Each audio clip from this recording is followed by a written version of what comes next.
Let's look further at the elections in Georgia, which are currently underway. It's thought that the pro-Kremlin government will remain in power, but a pro-EU coalition are hopeful of unseating them. These are some live pictures coming to one of the many polling stations where people are turning up to cast their vote. Let's speak to Khidasheli, former Defence Minister of Georgia between 2015 and 2016. She is a member of Georgia's Republican Party, which is pro-Western, and wants to join the European Union. Thank you very much for joining us here on BBC News. I know you have concerns about how free and fair these elections are. Why? What's your evidence?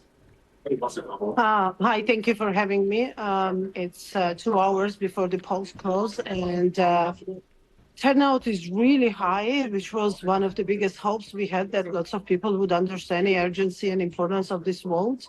But the problems we are expecting, and right now I am in front of one of the polling stations in minority populated village in eastern Georgia, is that government will try by all means to manipulate. And all morning, all day, we've been fighting in these polling stations for not allowing people with fake IDs, with fake passports to enter and vote on behalf of the others who are not in Georgia, who are not right now in the country. And government obviously has all the data as to who potentially can come for the vote and who cannot. That's one of the major concerns, that if the observers are not up to the standards and are not ready to be very, very strict and very very clear at the polling stations, then we might get lots of people voting for the others, lots of fraud, lots of fake IDs here.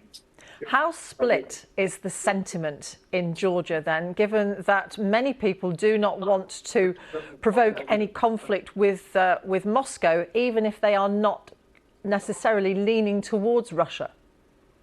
Nobody wants to provoke conflict with Moscow. We've witnessed, we've experienced, we lived through 3 different wars over these 30 years.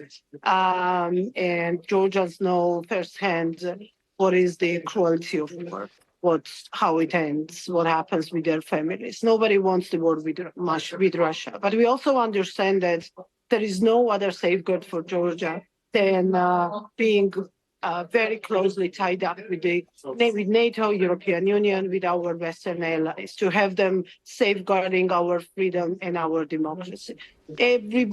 Well, maybe not everybody, but big majority of the people in Georgia share this sentiment that we need to do everything possible and impossible as well to get closer to the European Union and NATO as soon as possible. The last polls, or any poll for that matter, that was ever conducted in Georgia for 30 years, gives 85% approval rate for European Union and NATO. So it speaks for the sentiment in a country. It speaks for the desperate desire of 85% of Georgians to be with the European Union. And this vote is exactly about this. For the first time in these 30 years, Georgia actually faces a serious problem of turning back to Russia and to Putin's world. And I hope that my countrymen will not allow for that to happen. Khidasheli from the Republican Party in Georgia. Thank you very much for joining us. Much more, of course, on the Georgian elections on the BBC News website and also the BBC